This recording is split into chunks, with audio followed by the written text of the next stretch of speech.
안녕하세요. 파산관제의 홍익필 변호사입니다. 이번 시간에는 파산 절차의 기관, 채권자 집회를 보겠습니다. 채권자 집회는 파산 채권자의 의견을 파산 절차에 반영시키기 위하여 법원이 수집하고 법원의 지휘하에 개최되어 법이 정한 사항을 결의하거나 파산관제인 및 채무자 또는 이에 준하는 자로부터 보고를 받거나 설명을 듣는 등의 권한을 가진 파산 채권자의 집회입니다. 채권자 집회의 종류 및 권한. 종류. 법상 소집이 규정된 채권자 집회로는 제1회 채권자 집회, 감사위원의 동의에 가름하는 결의를 위한 채권자 집회, 파산관제인 임무 종료에 따른 계산보고를 위한 채권자 집회, 파산 선고 후에 파산재단 부족으로 인한 파산 폐지에 관한 의견 청취에 의한 채권자 집회가 있습니다. 그 밖에 이 채권자 집회는 법원이 파산관제인 또는 감사위원회 신청, 신고를 한 총채권자에 관하여 법원이 평가한 액의 5분의 1 이상에 해당하는 파산 채권자의 신청에 의하거나 직권으로 수집한 채권자 집회가 있습니다. 이 권한이 중요하겠죠. 권한은 채권자 집회는 파산 관제인의 해임 결의를 할 수 있고요. 감사위원회 설치 여부 및 감사위원회 수의 의결 및 그 결의의 변경, 감사위원회 선임, 해임 결의, 감사위원회 동의에 가름하는 결의, 영업의 폐지 또는 계속, 고가품의 보관 방법에 관한 결의, 파산 관제인이 가치 없다고 인정하여 한가하지 아니한 재산의 처분에 관한 결의 등을 할 수 있습니다. 또한 채권자 집회는 채무자 및 이에 준하는 자에 대하여 파산에 관하여 필요한 설명을 요청하고 설명을 들을 권한, 파산관제인부터 파산에 이르게 된 사정과 채무자 및 파산재단에 관한 경과 및 현상 등에 관하여 보고를 받으며 파산관제인 임무가 종료한 때 파산관제인 또는 그 상속인으로부터 계산의 보고를 받을 권한이 있습니다. 그 밖에 채권자 집회는 파산 선고 후 파산재단 부족으로 인한 파산 폐지에 관하여 의견을 표명할 권한이 있습니다. 소집 절차, 소집권자. 법원은 파산관제인 또는 감사위원회 신청, 신고를 한 총채권자에 관하여 법원이 평가한 액의 5분의 1 이상에 해당하는 파산채권자의 신청에 의하거나 직권으로 채권자 집회를 소집합니다. 채권자 집회 소집 결정에 대한 불복할 수 없습니다. 기일. 제1회 채권자 기일은 채권자 집회 기일은 파산 송원한 날부터 4개월 이내이어야 합니다. 다만 그 기간에 관한 규정 현시 규정입니다. 그 밖의 채권자 집회의 경우 법은 달리 기일에 관하여 규정하고 있지 않으나 서울회생법원은 채권자의 참여권을 보장하기 위해 채권자 집회 소집 공고일부터 1개월 정도의 기간을 두고 기일을 정하고 있습니다. 소집 방법. 법원은 채권자 집회의 기일과 회의 목적사항을 공고해야 합니다. 미리 공고하지 않은 사항에 관한 결의는 절차상 위법합니다. 채권자 집회 연기 또는 속행에 관하여 선고가 있는 때에는 송달 또는 공고를 하지 아니할 수 있습니다. 법원은 파산 선고를 한 때에는 파산 선고와 동시에 정한 제1회 채권자 집회 기일 등의 사항을 공고하고 알고 있는 채권자, 채무자 및 재산 소지자에게는 그 사항을 기재한 서면을 송달하여야 한다. 그러나 그 밖의 채권자 집회에 관하여는 송달에 관한 특별 규정이 없고 파산 절차의 진행이 현재에 지연될 우려가 있으므로 공고로서 채권자 집회 소집 결정의 송달을 가늠할 수도 있습니다. 공개 여부. 채권자 집회는 공개 원칙이 정의된 변론 절차가 아니고 공개할 필요는 없습니다.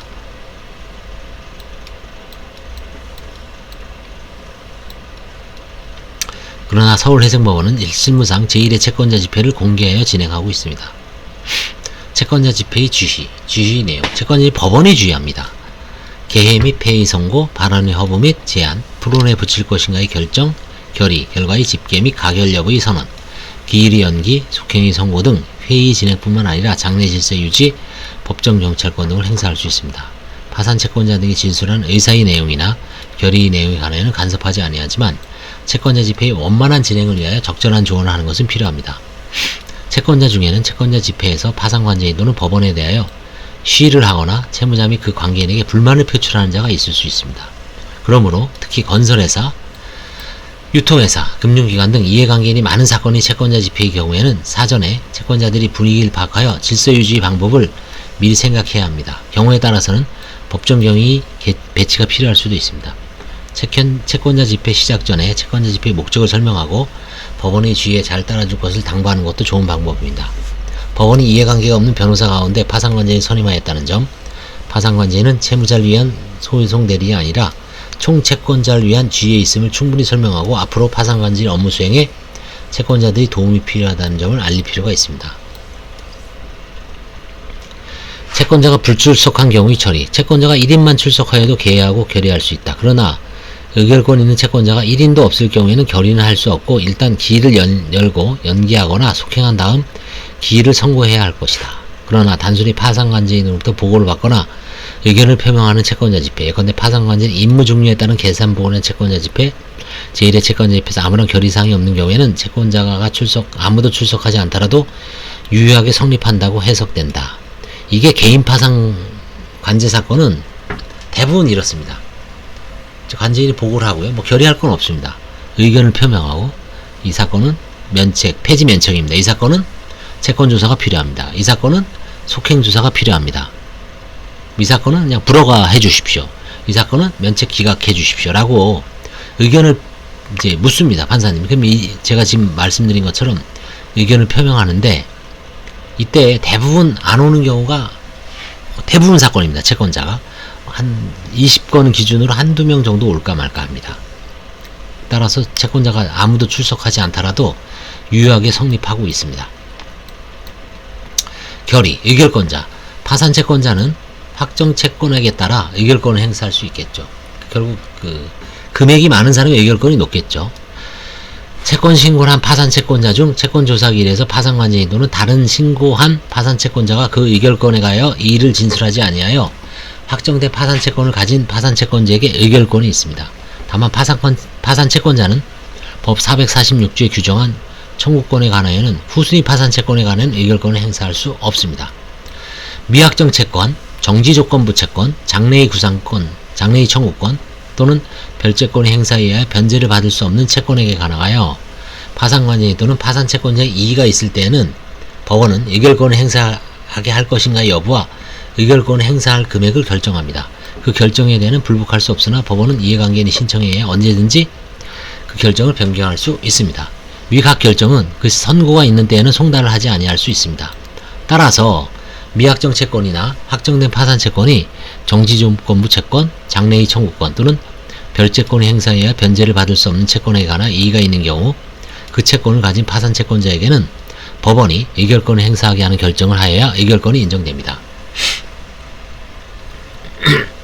서울중앙지방법원 및 서울해생법원의 실무는 채권조사기일에서 의결권에 관하여 이의가 있는 파산 채권에 관하여는 의결권을 부여하지 않는 것이 대부분이나 경우에 따라서는 의결권을 부여한 사례도 있습니다. 43번 각주 서울중앙지방법원 2016 하합 67사건 성창 주식회사 성창 F&D에서 파산관제인이 채권조사기일에서 이의를 진술한 파산채권에 대해서는 의결권이 없다고 이해하였으나 법원은 이의가 있는 파산채권에 대해서 의결권을 부여하기로 결정하였습니다. 의결권의 행사. 파산채권자는 본인이 직접 또는 대리인에 의해 의결권을 행사할 수 있습니다. 대리인은 변호사일 필요는 없으나 대리권을 증명하는 서면을 주로 직원들이 나오죠. 파산채권자는 의결권을 통일하지 아니하고 행사할 수 있고 이게 의결권이 불통일 행사죠. 이 경우 파산채권자는 채권자 집회 7일 전까지 법원에 그 취지를 서면으로 신고해야 됩니다. 대리인이 위임받은 의결권을 통일하지 아니하고 행사하는 경우에도 채권자 집회 7일 전까지 그 법원의 취지를 서면으로 신고해야 됩니다. 이게 의결권이 불통일 행사가 이게 상법에 나오죠. 전 지금 다 까먹었습니다만 이게 뭔가 불통일 행사라는 건 알 수 있습니다. 상법을 참조를 해 주시기 바랍니다. 의결권 행사의 제한. 채권자 집회 결의에 관해 특별한 이해관계를 가진 자는 의결권을 행사할 수 없습니다. 특별한 이해관계를 가진 파산채권자는 공정한 의결권 행사를 기대할 수 없기 때문에 둔 규정입니다. 자, 그러면 특별한 이해관계를 가진 자란 당의 결의사항에 관하여 결의에 참여하는 것이 공정을 해칠 우려가 있는 자를 말합니다. 예컨대 파산관제인이 법률행위에 관한 결의에 있어서 그 상대방인 파산채권자, 소유제기에 관한 결의에 있어서 그 상대방인 파산채권자가 이에 해당합니다.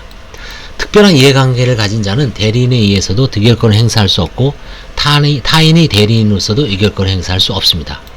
결의 성립. 채권자 집회의 결의에는 의결권을 행사할 수 있는 출석 파산채권자의 총 채권액의 2분의 1을 초과하는 채권을 가진 자의 동의가 있어야 합니다. 결의 효력. 유효한 결의는 그 결의에 동의하지 않은 파산채권자, 출석하지 않은 파산채권자, 파산관제인도 구속합니다. 결의 절차에 위법이 있는 경우 예컨대 채권자 집회 수집 절차, 결의 방법, 결의사항이 법률을 위반한 때, 특별한 이해관계를 가진 자가 결의에 참가한 때, 결의가 부정한 방법에 의하여 성립한 때는 법원은 채권자 집회 결의 집행금지 결정을 하거나 채권자 집회를 다시 수집하여 이전의 결의를 변경하도록 해야 합니다. 결의 집행금지. 유효한 결의라고 하더라도 채권자 집행 결의가 파산 채권자 일반의 이익에 반하는 때는 법원이 파산관계인 감사위원 또는 파산 채권자의 신청에 의하여 또는 직권으로서 그 결의 집행을 금지할 수 있습니다. 375조 제1항. 파산 채권자 일반의 이익에 반하는지 여부는 구체적으로 판단해야 할 것이나 파산재단의 불이익한 영업의 계속, 일부 파산 채권자에게 부당한 이익을 주는 한가 처분 등을 그 예로 들 수 있습니다.